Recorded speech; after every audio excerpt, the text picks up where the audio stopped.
Good evening, everyone. My name's Michael Willis. I'm the director of the Middle East Centre here at St Antony's College at the University of Oxford. And I'm very pleased to welcome you to the second of the Middle East Centre's webinars focusing on contemporary events in the region, the second that we are holding this term.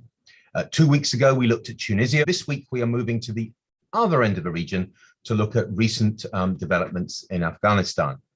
Now, Afghanistan is a country we traditionally have not covered very regularly or extensively in the Middle East Centre, but one that is quite obviously has both strong links to and significant influence on the Middle East region.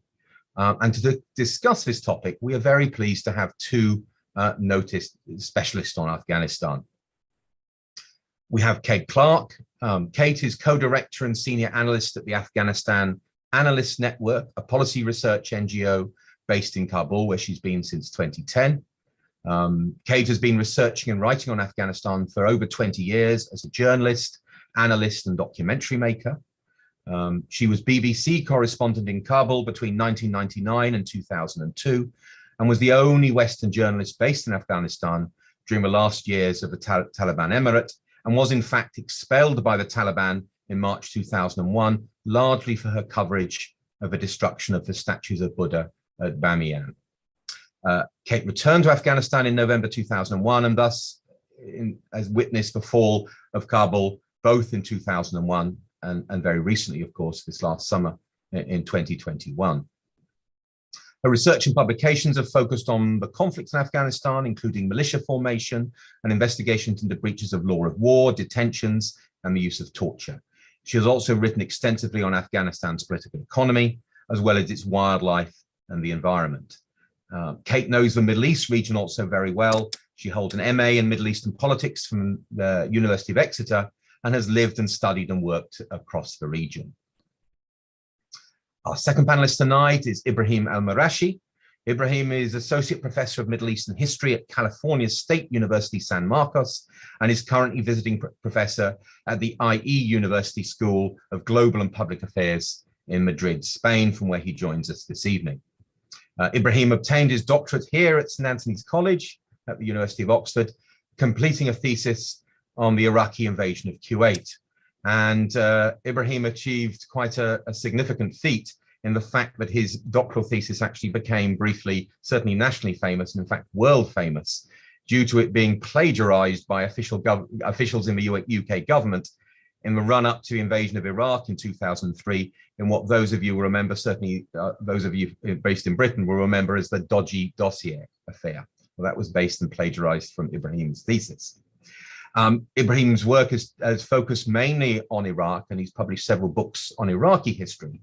But over recent years, however, he has focused increasingly on Afghanistan, specifically looking about how we understand and can teach Afghan history over the last 2 decades.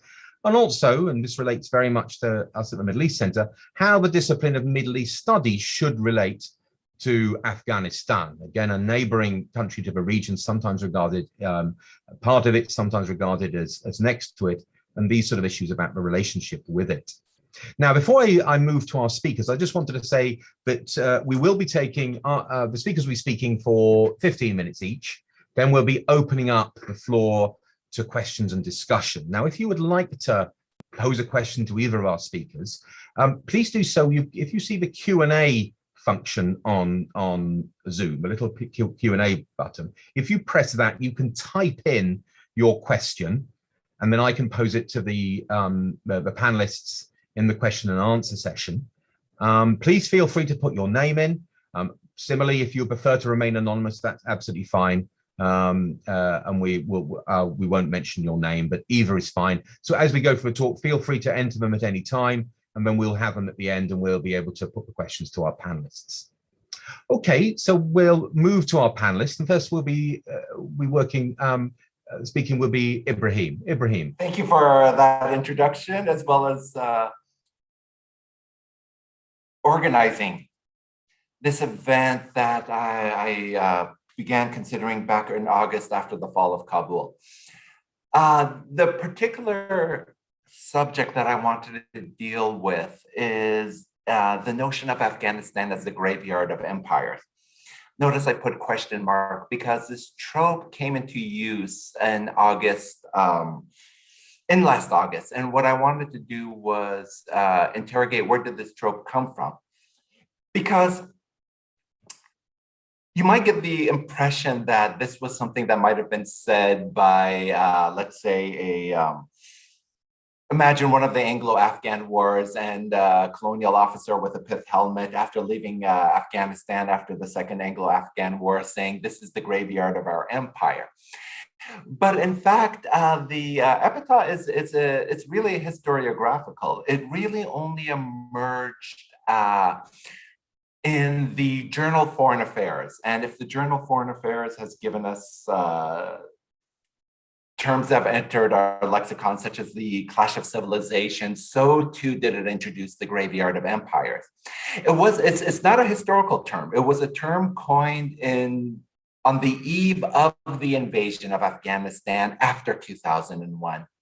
But has been used kind of reflexively, kind of an assumption that this is what the British Empire considered Afghanistan or the Soviet Union. So just briefly speaking, how did I get interested in Afghanistan? And this story of my PhD research is really reflective of the state of knowledge of Afghanistan and Afghan history around prior to 9/11. I should say. So growing up in the US, as a child in the 80s, there was really two stories that I grew up with on the 7 o'clock news, before news was on a 24-hour news cycle. One was the Iran-Iraq War, which involved my actually two ancestral homes, both Iraq and Iran. That was always in the background. And the other was the war in Afghanistan. Those were the wars in the 1980s, particularly from the region that I identified with. The Lebanese Civil War had started in 1975, more or less was no longer newsworthy by the 80s. And really after my college education, when I was trying to choose a PhD subject, it was either going to be the Iran-Iraq War or the war in Afghanistan. Both would prove to be difficult to do when I was considering doing a PhD in the US, because in terms of Afghan scholars who worked on Afghanistan, so we're talking about the very late 90s, right before 2001, there was one political scientist, the entire of the US who worked in Afghanistan, and one anthropologist, and another political scientist who was really in the policy circles, but really primarily focused on Pakistan, and who told me doing a PhD on Afghanistan in the US would be impossible. That gives you kind of a state of the knowledge of Afghanistan. Given, and keep in mind also, Middle East studies didn't really touch it. South Asia studies really considered Afghanistan as an appendage. This was the reflection of the state of knowledge of Afghanistan in the US. And I would argue it also in terms of the US State Department, you had this kind of mirroring effect where the knowledge of Afghanistan was quite, well, look, the same went for Iraq. Iraqi history, there was really no one in the US working, and in the late 90s, working on Iraqi history. And it says a lot prior to 2001 and 2003, the dearth of knowledge, at least in academic circles, on both Iraq and Afghanistan. But, and of course, in the introduction, you know how the story ended. I ended up going to the Middle East Center at Oxford to do a history of the Iran-Iraq War, which later became a history of the Gulf War of 1991.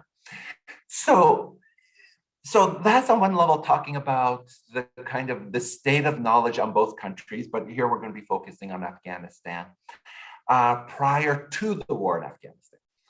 Now, finally, to interrogate the graveyard of empires, I told you the context in which the term emerged. And just like the clash of civilizations, often history is needed to more or less deconstruct these terms that have so much been in our lexicon. Let's think of this term that emerged in on the eve of the invasion of Afghanistan, and let's look at the historical record. So where does Afghanistan and the Persian Empire begin or end? I would argue it's an artificial, arbitrary distinction. It's more or less a continuum. Not only the origins of Zoroastrianism could most likely be traced to somewhere in Afghanistan, and of course becoming the official, the state religion of various Persian empires. Afghanistan was not the graveyard for Alexander the Great. In fact, he left a legacy as the city of Kandahar would have been one of the Alexandrias that were left during Alexander's career.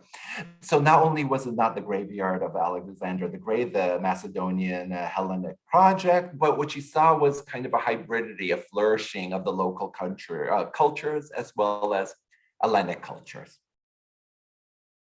Jump to the early Muslim empire under the caliphs, and then in the early phase of the Umayyad Empire. Not only neither was Afghanistan the graveyard of that empire, but of course, the adoption of Islam in this area is relevant to this very day.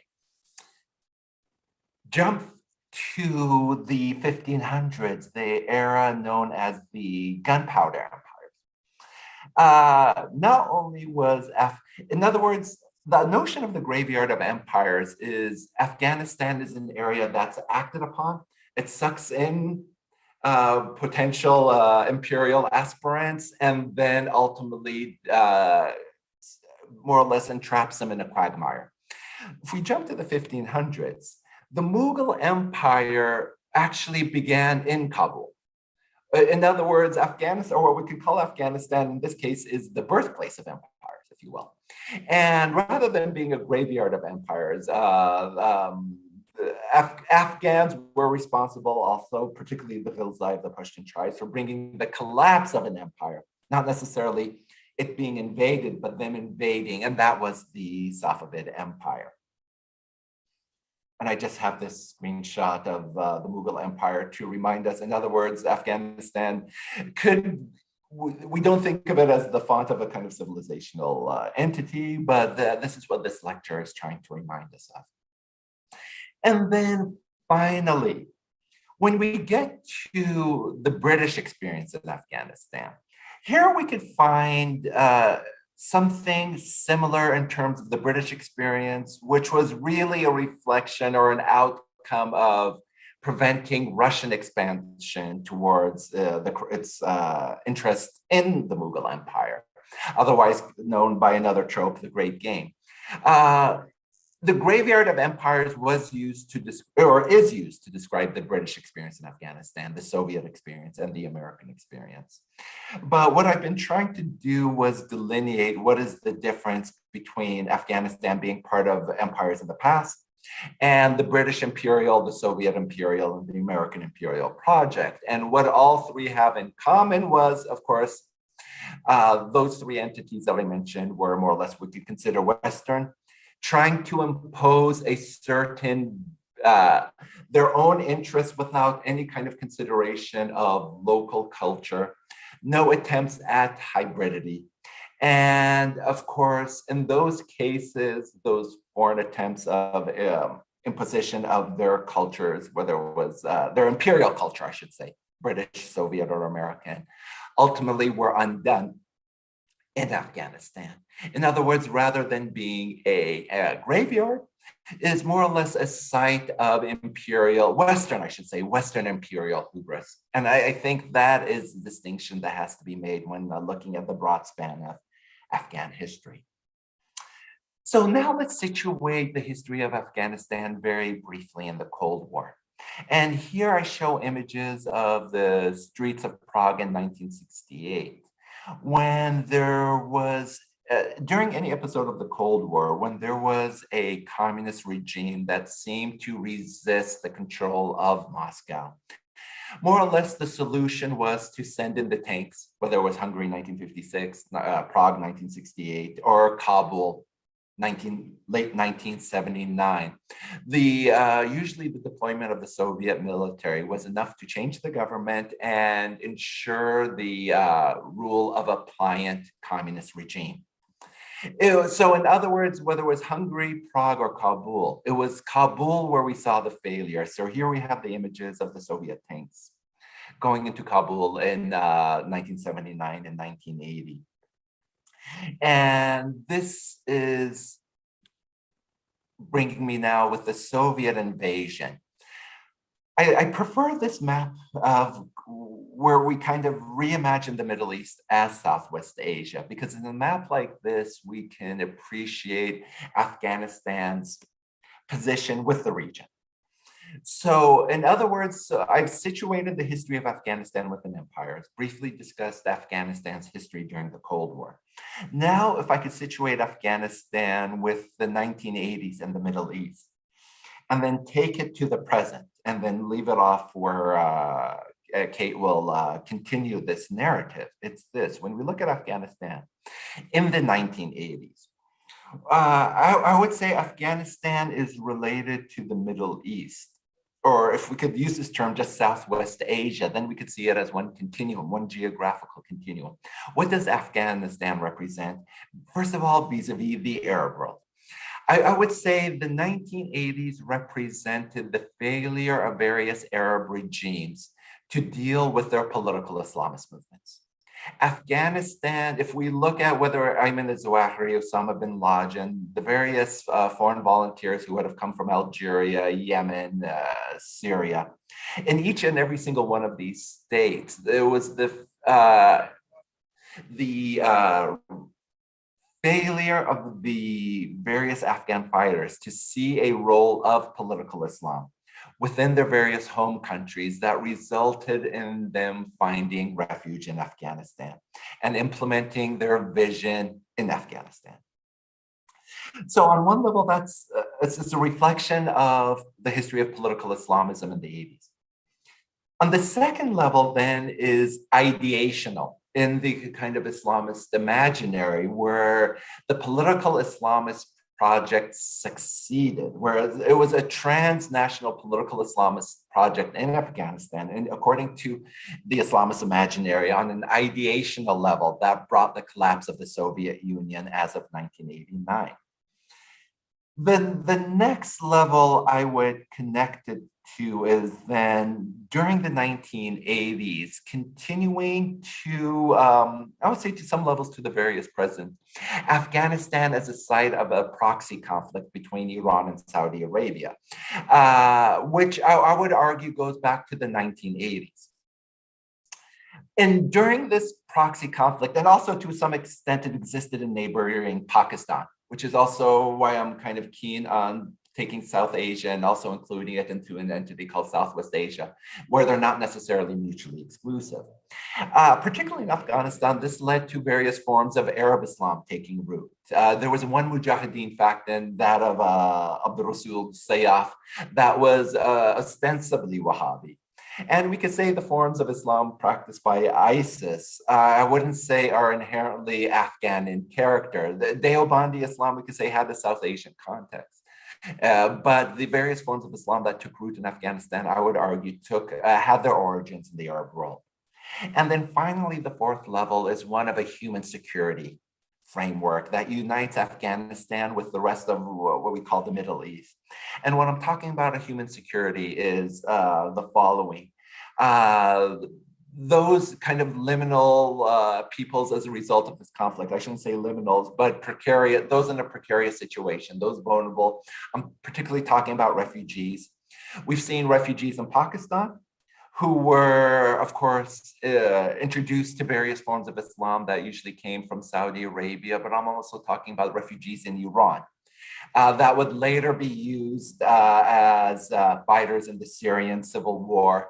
It's this, how the displaced end up being part of Middle Eastern politics, particularly the case of the brigades recruited from the Hazara minority of Afghanistan that found themselves as forming battalions in the Syrian civil war. So those are the various ways I would situate Afghanistan in the greater history of the Middle East.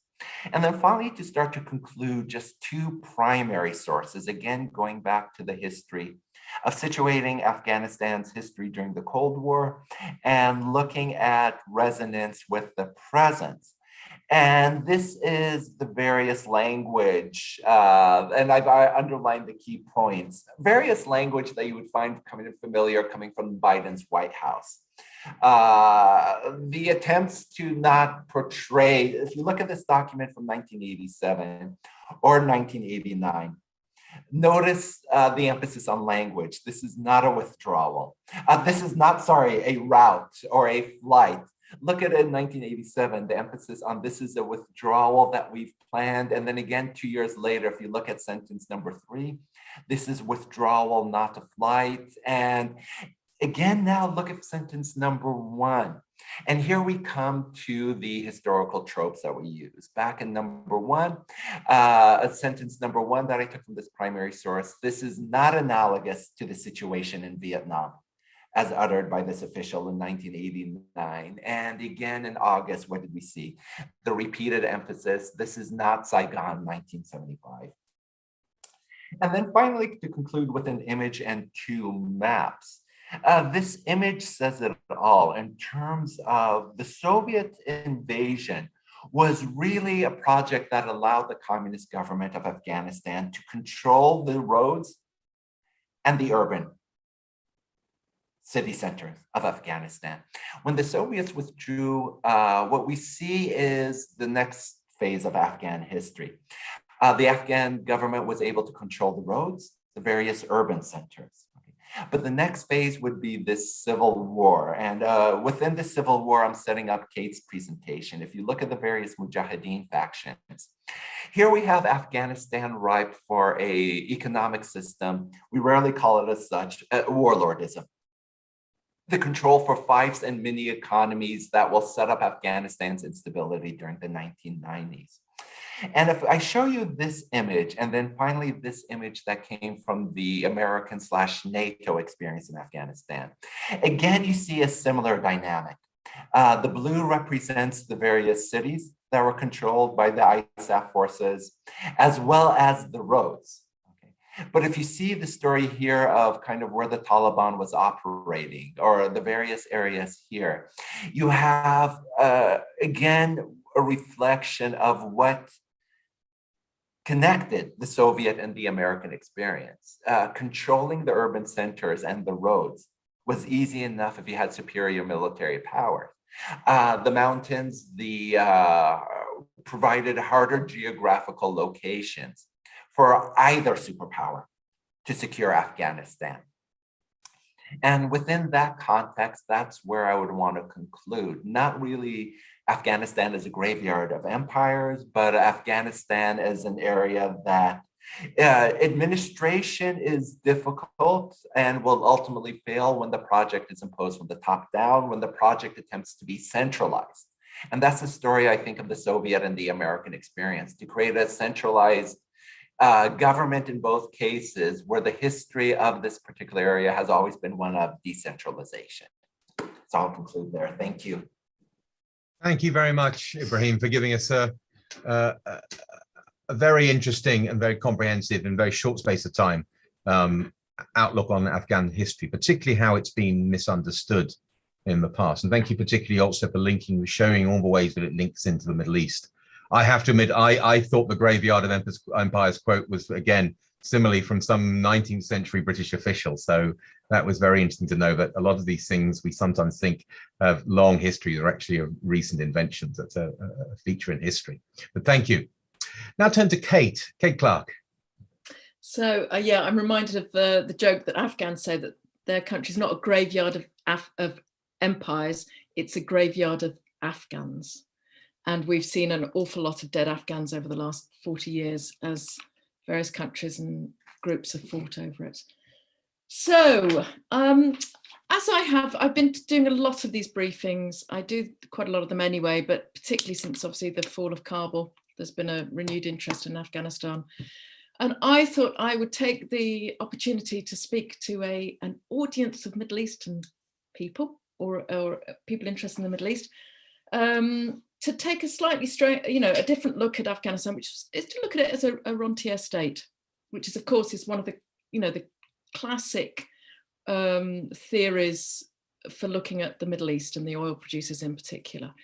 And of course, one of the other ways in which my talk will fit into Ibrahim's, it's been a rentier state since it's basically since it was formed as a modern state in the late 19th century by Amir Abdurrahman Khan, how did he consolidate the modern state? Using British subsidies.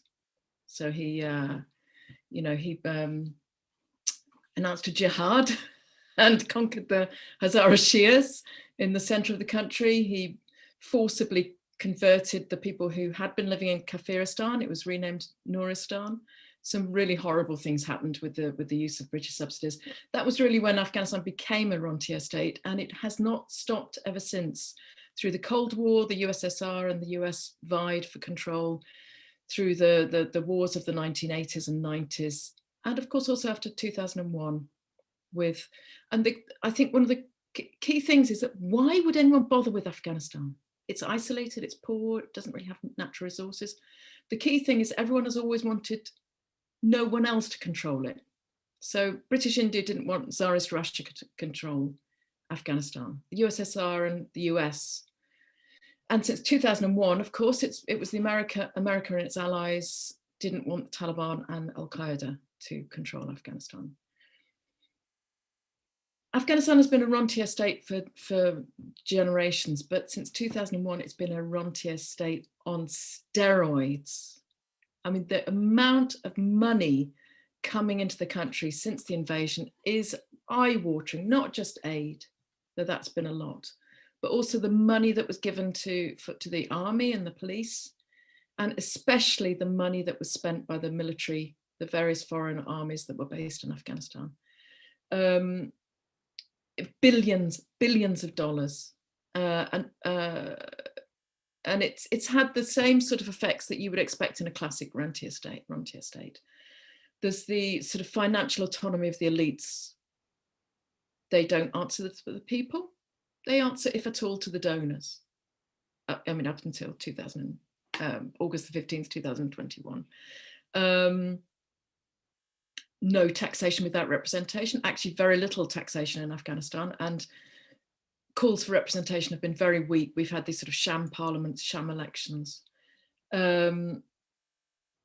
Weakening of the domestic economy. We end up in 2021 with Afghanistan importing 6 times as much as it exports. And that the difference is covered by aid. And it's important imports, medicine, food, oil, gas, and staple food. So it has all those sort of, what you would say is a sort of classic rentier characteristics: corruption, nepotism, the importance of vertical political organization rather than horizontal.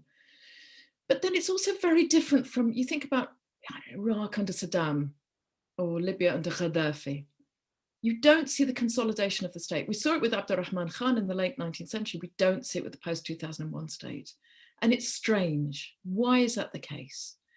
And I think you can look at where the rent went, not to one party or to one leader, but to a multiplicity of actors. So the Americans got rid of the Taliban, and this sort of slew of commanders and factions grabbed control. It was commanders who were the new district governors, provincial governors, generals, corps commanders, ministers, you name it. Pretty well, most people, apart from, there was a few exceptions. Hamid Karzai was one, Ashraf Ghani was another. If you look at the first cabinet, 4/5 were either military men or civilian members of armed factions. And they absolutely used the state as spoils. They divvied out the positions. Look at the first 100 generals, 90 were from one ethnic group, belonging to the same as General Fahim, who's the defense minister, mainly from his faction. And that faction controlled Kabul, it controlled defense, intelligence, foreign affairs, police. You know, it was a real grab of power. And of course, with the Americans and others giving all this rent to Afghanistan, they absolutely consolidated those men's power. So largely military. And they sort of, most of them moved out of the political arena, but they continued to be a mainstay of where political power stayed in Afghanistan. And there was a sort of this parallel state. It was called a sort of kitchen cabinet under Karzai. Ghani, the later president, Ashraf Ghani, he created various commissions that he that had more power than the ministries in some respects. So what happens? You do have a reduction in the rent with the international forces mainly leaving in 2014. You do have a more tax coming in from the state does gather more tax under Ashraf Ghani. But this year, the rent still amounted to 43% of GDP. 43% of GDP, 75% of public funding, 50% of the government funding, of the government's budget. Even the Taliban, it funds the education, it funds schools. Women's groups, they're rentier groups. Civil society groups, they're rentier groups. Largely, with some honourable exceptions, they are funded by the donors. The Taliban are funded basically by the donors. I mean, this was especially the case when the Americans had their surge, when they had 100,000 troops on the ground, and Barack Obama was trying to force the Taliban to the negotiating table, even though at that point they probably would have gone voluntarily. The Taliban were taking 10% of an estimated 10% of the logistics bill that the American army were paying to get supplies to their bases, 10%. And even in the last few years, we've been doing research in my organization, looking at what it's like to live under the Taliban. We looked at service delivery in the areas controlled by the Taliban. The Taliban were taxing effectively. A lot of that money came ultimately from rent, but they didn't spend. They didn't spend on education or schools or health. They ran no services. All those continue to be run by NGOs, by the government, and ultimately largely paid for by donors. So what happens? What happens on the 15th of August is the Taliban, they've decided to go for a military victory. They had this, political negotiations, a deal on the table that the Americans are negotiating, the Ghani government weren't particularly happy with, but there was a negotiated program. A ceasefire was offered, but no, they went for military victory and they succeeded.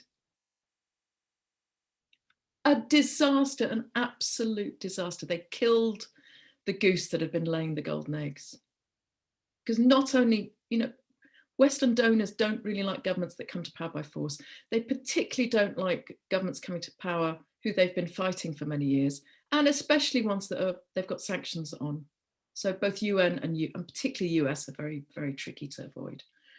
So overnight, the rent went.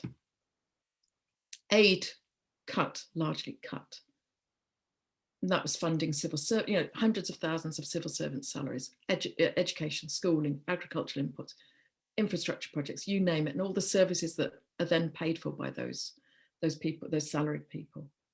The reserves are frozen. They're largely in America, but also in Germany and UK, they're frozen. The World Bank funds are frozen. There's a dearth of dollars in the country and of Afghanis, that's the local currency, because they were printed outside. The Taliban arrive, they're trying to divvy up the spoils, but there isn't much. There really isn't much. And there's been quite a lot of complaints from fighters about how, it was much more fun during the jihad.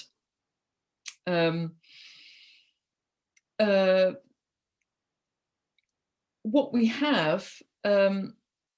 have paralysis in Washington. Their lovely project has failed. And the way that Biden timed it with the withdrawal about to end, before the anniversary of 9/11, it meant that on the 20th anniversary of 9/11, their enemies were in charge. They'd lost a state within a few months. And America is the big player in Afghanistan. It was the major donor. It's the major player on the World Bank to determine what the World Bank does. And US sanctions are particularly devastating because the international banks don't want to go against the US when it comes to transactions. So commercial transactions are out. The US Treasury did make some waivers to allow humanitarian and other urgent needs to go to Afghanistan. It's really, really difficult because it's actually very difficult to actually get money into the country. People wanting to send money home, or people like me who've got friends who are now really struggling, getting reparations or finances to people into the country is really difficult. 1 in 20 households in Afghanistan have enough to eat, and the country is on the verge of famine. So we're talking about over half of the country this winter, always a lean, hungry time, are either in crisis or emergency mode. And this is because you've had a really bad drought, and that's a global warming problem, plus the fighting, really intensive fighting earlier in the year, plus the pandemic, and then this lack of aid. So you've got rural poverty and you've got urban poverty, really, really brutal. Healthcare systems collapsed almost. Schooling is tricky. So, the donors are left, no leadership from America. The donors are very, they don't really know what to do, because they don't want Afghans to starve to death, but they don't want to work with the Taliban. The easy political option has been humanitarian aid, because it's apolitical, but actually delivering it's difficult. And it's a drop in the ocean compared to the rent that Afghanistan was getting. It does not cover what Afghanistan has lost. So even though, thank the Lord, the war is over, and that's, of course, the war is over. We've got the first real peace for 20 years. There were a number of years where there was peace at the start of the American intervention, but otherwise it's the first time for 40 years. And that's wonderful. It has marginal economic interests for people who couldn't get into their fields this year to irrigate, to water, to harvest, to get the food, to get crops to market, for example. But it doesn't make up for these huge, calamitous economic losses. And the Taliban have not been able to, they're so concerned with internal cohesion, with keeping themselves together, with rewarding their followers, that they have not been able to make the concessions that could have made it easier for the Western donors to carry on funding, keep the schools open for girls, allow women to work, don't carry out reprisal killings, have some sort of an inclusive government. At the moment, we've got a government that's pretty well, it's all male. It's largely Pashtun, which is one of many ethnic groups, mainly from the south, pretty well all madrasa educated, and very little thought to trying to match the minister's experience with his ministry. We saw the same in 2001. It's not new in Afghanistan. And actually the reprisal killings there were far, far worse. They were massacres. But it doesn't help Afghanistan in the current situation. And it's difficult to imagine at the moment that Afghanistan won't become, again, one of the poorest countries in the world, with an eviscerated middle class, a poverty-stricken middle class. And a lot of the things that have been great about the last 20 years, the girls going to school, boys going to school, educational opportunities up to the further education, or higher education, better press, institutional knowledge in things like how to run a modern economy. It's very fragile, and it could well be lost in the next few months. So I'm just going to tell one joke, Michael, and then I'll pass it on to you. And it's one that I have to credit Michael Semple, who's a professor at Queen's University Belfast. He claims it comes from the 1990s, but I'm not entirely sure. He didn't come up with it recently. So it involves Mullah Omar, who was one of the founders of the Taliban, and he was the first leader, the supreme leader, Amir al-Mu'mineen. And he's with his advisors, and he asks them, so is Afghanistan one of the richest countries in the world? And they say, oh no, Mullah Sahib, we're one of the poorest. And he says, well, why is that? And they say, we don't really know. And he says, well, what are the richest countries? And they said, well, it's Germany and Japan. So how did they become rich? Well, they picked a fight with America, they lost, and America funded them, and they became richer than you could ever imagine. So he strikes his beard. So he says, so we should pick a fight with America. And they say, oh, Mullah Sahib, you are the wisest leader ever. And he says, yeah, but there's just one problem. What happens if we win? Thank you very much, Kate. It's rather unusual to have a seminar on Afghanistan and you have us laughing, but sometimes perhaps given how quite depressing some of the things that have happened there, having smile about that, but that is a rather particular take on it. But thank you very much for that. It's And like I'm humor, Michael, and if you've hung out with Afghans, you will know that like Iraqis and Syrians, they specialize in it because of the horrors. So I'm not making light of the situation. It's no, it is. I mean, as you know, I work on Algeria, and there was an enormous boom in jokes about during the civil war in the 1990s. It's part of how the mechanisms of people cope. Yeah, but thank you very much. I can vouch for Iraqi jokes as well. Yes. After 2003, after 1991, actually. There's a project to be done on that, I think. So anybody wants to write a thesis on that, I think that'd be fascinating. But thank you, Kate. And particularly really interesting to look at as a rentier state. Nobody really thinks of Afghanistan in those terms, but for all the reasons you set out, as you said, one completely on steroids, and where we move on from that is going to be very interesting. Okay, well, thank you to you both. We now move into the question and answer session. I'd like to begin myself with a question, mainly aimed at Kate, but also if Ibrahim wants to weigh in on this, was to what extent do you think the Taliban understood this rentier state and that they would have problems? In other words, what happens if you win? Is there any sort of sense of what their political economy or even economy would look like? And are there any hints from their first period in power in the late 90s, early 2000s? Or is that just such a different situation that there's going to be no parallels and no lessons to be drawn there? I'm convinced they didn't know, because they were told repeatedly by the Americans and others. I mean, someone I know who was at Doha said, you know, if you go for military victory, you will be like North Korea. You will be really isolated. I just don't think they understood the scale of the money coming into the country. And I think actually probably Afghans didn't understand it either. They didn't ask why their schooling was free or why education, why health clinics were free when they weren't really paying taxes. And there wasn't this connection at all. I think it's been a huge shock to them, and they expected the treasury to be fuller, and they're really annoyed that, you know, they can't get their hands on the reserves, or they're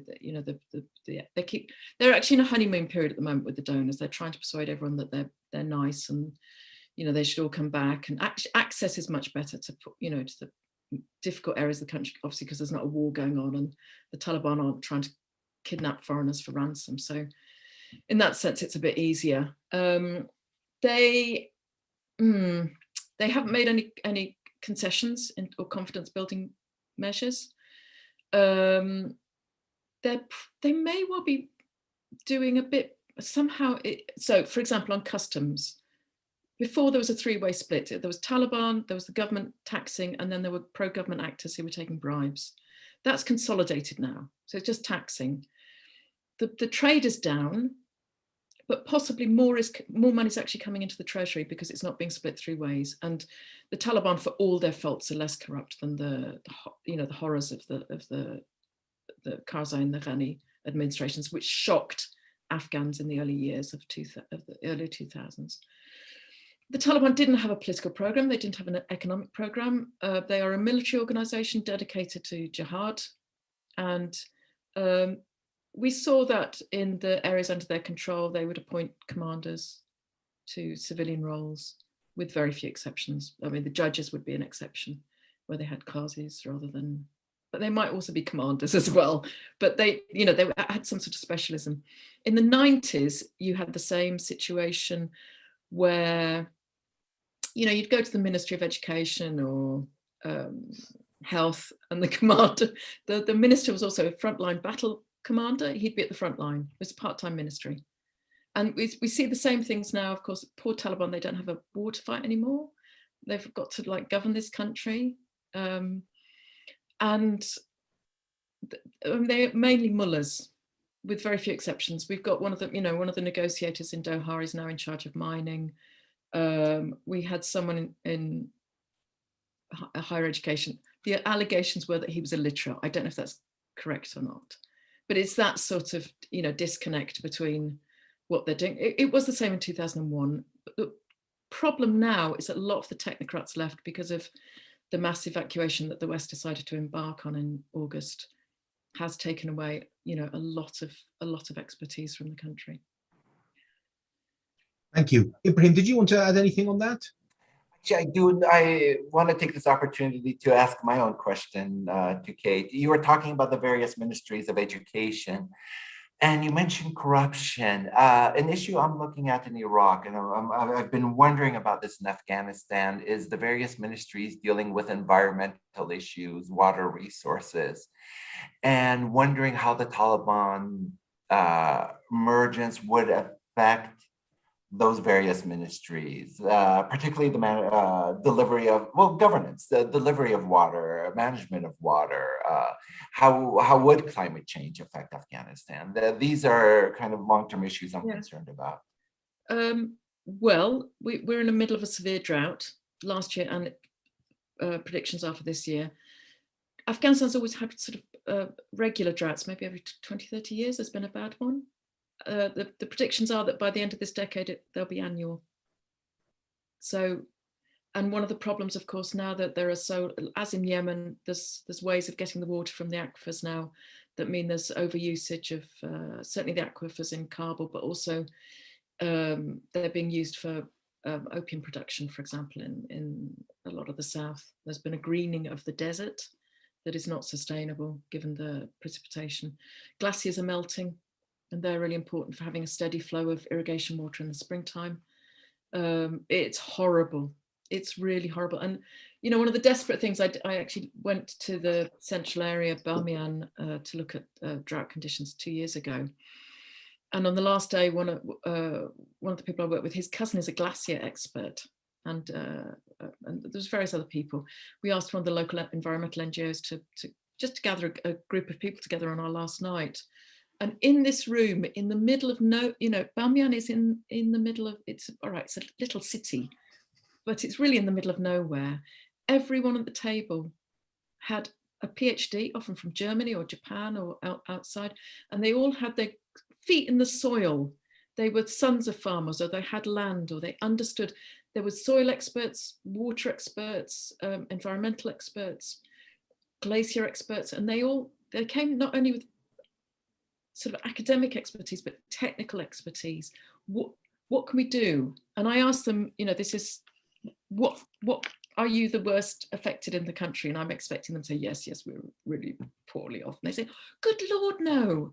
We've got the watershed of the main peaks running through the middle of Afghanistan. We can do things, we have solutions, but we do need help to sort of to do it.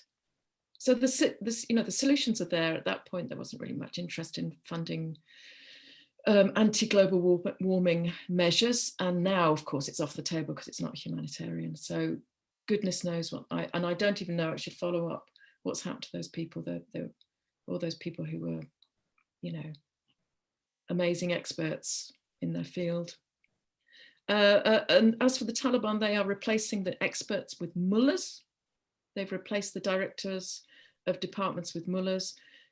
Some of the old directors were corrupt, but others were young, technically able people. They may be, kept on as advisors, but the political power is going back to the Taliban. Thank you.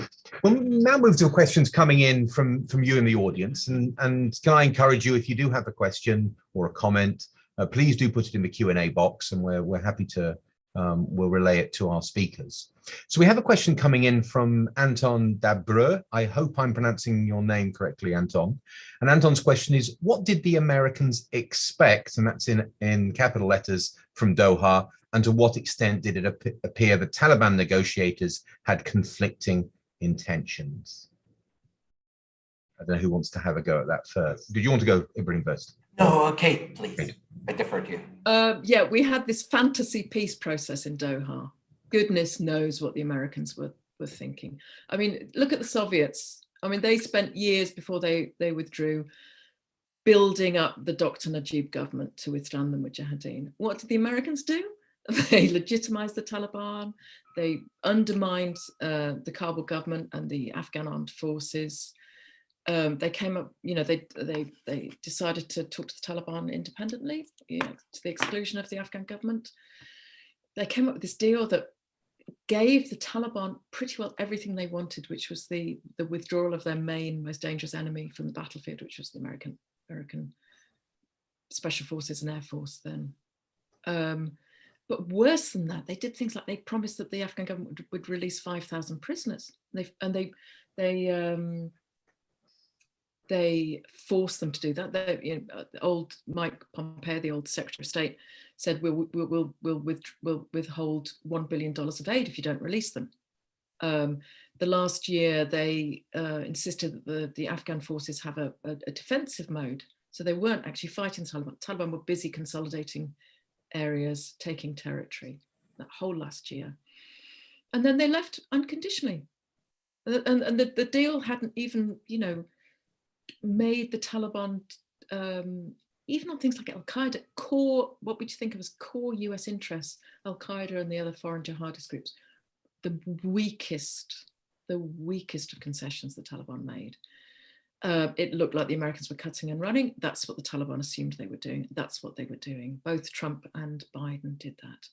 And they absolutely undermined the Republic. It was not inevitable that it fell. I know it looks like that now, but it wasn't inevitable. There were, really serious undermining by the Americans, also bad leadership by Ashraf Ghani, and this sort of unwillingness to look reality in the face, including on things like the rent coming in that might be disappearing. So I mean, the Americans had a fantasy project that they got everyone involved with. All our governments just joined in. Various research institutes were doing research on the post-peace, as they called it, i.e. when the Taliban and the Afghan government was supposedly going to make peace. Meanwhile, I was asking the Americans, what's your plan B? What are you going to do if the Taliban are being deceitful and actually want to go for military victory? Nothing, no answer. There was no plan B. And it was pretty clear from what we were hearing from the Taliban on the ground and in Pakistan, where the leadership was based, that negotiations were their plan B and military victory was their plan A, which is what turned out to be the case. So I think there's blame on all sides. The Taliban for choosing war in a drought year, in the middle of a pandemic. I mean, the suffering they inflicted has been horrible. The Ashraf Ghani government for being weak and feckless and undermining itself, and the Americans. So you can tell that I'm still quite worked up about this. Back to you, Michael. Thank you. Another question, Ibrahim, you didn't want to come in on that particularly, no. Okay, the next question comes from Iftikhar Malik, and Iftikhar asks, retrospectively, can we say that the US-led alliance chose a wrong enemy in 2001 and persisted with it? I'm pointing at an alienated and targeted Pashtun populace, but happened to be land-based peasantry. Both these factors largely anchored the Taliban. I did raise this areas in study even before the Doha talks, and Iftikhar apologizes for plugging it. No problem at all, but we're happy to plug that as well. So any of you like to take that question? I'll start with if there was, again, going back to history, if there were two pivots, in other words, was the rise of the Taliban inevitable? And as kind of a historian, I always have to argue, where were the key pivots that would have made a difference? Number one would be the US loss of interest in Afghanistan after 1989, the international community's loss of interest. In terms of the interest in Afghanistan was getting the Soviets to withdraw. The minute that happened, in terms of reconstruction, encouraging political settlements, there was no interest whatsoever. And it's in that vacuum in which the Afghan civil war began, and which the Taliban was able to emerge. The other key was in 2001, I think in a sense of victor's justice. The failure to engage the defeated elements of the Taliban in a post-2001 order. It was the same mistake made in Iraq, the failure to engage at least some elements of the Ba'ath, not necessarily the higher elements, but this lustration, if you will, this broad swath of saying anyone affiliated with the Taliban or anyone affiliated with the Pashtun majority affiliated with the Taliban, and the same went with Iraq. Anyone affiliated with the Ba'ath, but eventually became this large Arab Sunni purge. It led to disasters in both states. And I think to Iftikhar, that gives your answer. It was right immediately after 2001, when the Taliban were defeated, when they had more or less been disbanded militarily in both Iraq and Afghanistan. I think both the defeated saw no future in the American system and thus took up arms. And I think those are the two key junctures in both states. Could I add to that? I mean, the extraordinary thing about 2001 was it was basically a welcome intervention. And this was, the Taliban it was a sea change. The Taliban were not just defeated militarily, but psychologically. No one had come to their aid apart from a few Pakistanis. And they collapsed. People welcomed the foreigners. And that was partly because they'd had, you know, this marked the end of the civil war. The Taliban went home in peace. Some of them skipped across the border. Some of them reached out to people in the new regime to try and get security guarantees, which is typical for what you do at the end of an Afghan war. And they were double crossed. You know, you had people turning up to meetings and the CIA would swoop down and arrest them. You had the people who took power after 2001, they used the Americans, they used their new position to persecute their enemies. And often this was on a tribal or a factional basis. Often, you know, in the Pashtun South, it was often tribal, often factional. The first governor of Kandahar, for example, he put his enemies in prison. He confiscated land. He murdered people. There was torture, and the Americans were willing allies. They had this practice of giving money for intelligence. Then they also had a fantasy. They talked about hunting down the remnants of the Taliban and Al-Qaeda that did not exist. This was the thing. The Taliban did not exist as a fighting force. The insurgency came later. And by carrying out mass arbitrary arrests, using torture, stripping men in public in front of their families, using dogs in people's houses, you know, trampling on people's dignity, sending, you know, 200 odd Afghans off to Guantanamo, more in Bagram, who knows how many forward bases. They sparked the insurgency. And we see that again and again. You look at the map of Afghanistan where the insurgency took off. People didn't want a new jihad. You know, there were a few Taliban who came around trying to get jihad, and people say, well, just go away. We want this to work. We try and make this work. But there was persecution, there was corruption, and there was sort of the people who took power behaved very, very badly. So, for example, one district in just to the southwest of Kabul, people told me, look, we really tried. We kept sending delegations to Kabul to see Karzai. We want a different police chief. He is looting our shops. He's looting our houses. Please get rid of him. Nothing happened. 5 years later, the Taliban came and they piggybacked off what was actually originally popular resistance. And then, of course, the Americans started dealing with an actual insurgency, and they did really badly. They set up an army that, I won't go into it, but this was not inevitable. It was bad behavior by the Americans, bad behavior by the various Afghans who had won power, and you know, shame on our governments, or our government, Michael and me, that we went along with that, because how could we go along with a system that was sending people to Guantanamo and torturing people in black sites?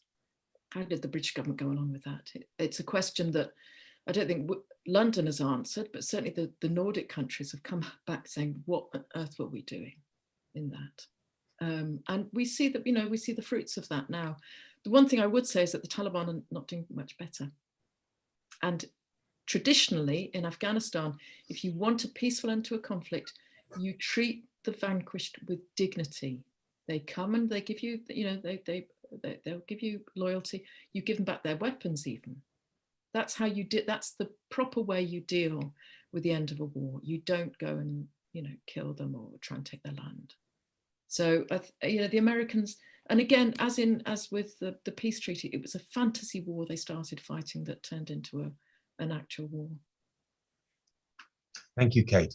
We have time for one last question, and that comes from Brent Spilner. And Brent asks, what do you think might have been an effective plan B? Were there realistic alternatives offering more competence and less corruption than the Ghani government? Was there ever truly possibility of balancing the Taliban in a broader coalition government? And what level of continued foreign support would have been necessary to prevent state collapse? And how might Western or Arab governments have been persuaded to fund it? Go ahead. Yeah, so yes, of course there were alternatives. I mean, it's a pretty sick, dysfunctional system that was set up. And the rentier state theory makes sense of why it was so difficult to get democratic elections or anti-corruption or sort out the government. There were absolutely honourable, brave people within the government trying to sort it out, trying to clean it up. They came under death threats. They were you know, from the people making money. They weren't supported, but obviously they weren't supported by Karzai because he was up to his neck in corruption. Ghani, certainly there was a lot of corruption around him as well. He did not give political leadership or protection to people. And the donors were, you know, they knew what was going on and they funded anyway. So I think they were also culpable. And on the ground, there were a lot of people on the ground who wanted peace, including among the Taliban. But this top-down approach that the Americans took, where they thought, again, they liked working with strong men, as they did in 2001. They wanted to work with the Taliban leadership, the men who were most closely allied with Pakistan and the Pakistani intelligence, the people with the least skin in the game. And there were obviously people among the Taliban on the ground who wanted that jihad to win. They wanted victory in Kabul. There were many, particularly the older ones, who thought, oh, it's a disaster. You know, we have to live here. And their fear, I think, was not so much military victory as ongoing civil war. There was definitely grounds for doing local peace deals. And, you know, the Americans didn't want them. And it's a subject that I think will come up more in the future. There were earlier peace deals on the ground in Helmand and elsewhere that the Americans sabotaged. So remember the Eid in 2018, maybe people don't remember it, Eid al-Fitr, there was a 3-day ceasefire, unbelievable. People went home to their villages for the first time from the cities. They hadn't been able to go for years because of the war. Taliban came into the cities. They sat down with the governors. They sat down with the Afghan army. You know, there was pictures of Taliban eating ice cream, looking amazed, looking at the city. This was the strength of the Afghan people, both Taliban and government people, that was just not leveraged by anyone. And we had this fantasy peace process that you know, has ended in, well, the Taliban victory and the defeat of the Republic. Thank you. Ibrahim, did you want to add anything? Yes. Okay, I think that's a very powerful words to end on. Yeah. Yes. Well, I mean, thank you, Kate. That would be the strength going forward, that you would have, you know, better commanders in control who can work with local people and get the girls' schools open, for example. It's happening in small ways, but you have to come back. I think you have to come back to the resilient, not resilience is a horrible word, but the strengths that are there in communities in Afghanistan. Thank you very much, Kate. And thank you both to you and Ibrahim. I've watched a lot of coverage and read a lot of things about what's happened in Afghanistan since August, but in the last hour, quite honestly, I feel I've learned way more and understand things a bit better than having watched all the coverage on television, all the various things I've read in the newspaper. And I'm sure that's the same for everybody else. But thank you very much indeed for taking time to join us and to do this seminar, and also linking into the Middle East. Ibrahim, you illustrated how much it is very much linked to the Middle East and is part of the Middle East in all sorts of ways. And thank you to Kate for just showing how really the economics. I should probably add that many moons ago, both Kate and I studied political economy of the Middle East at Exeter University, and you can see which of us obviously was a bit the better student of that from today's presentation. But thank you very much for both of you, and thank you all of you for joining us, and please do join us again on our next webinar. But thank you very much, Ibrahim. Thank you very much, Kate. Good night. Pleasure. Thank you.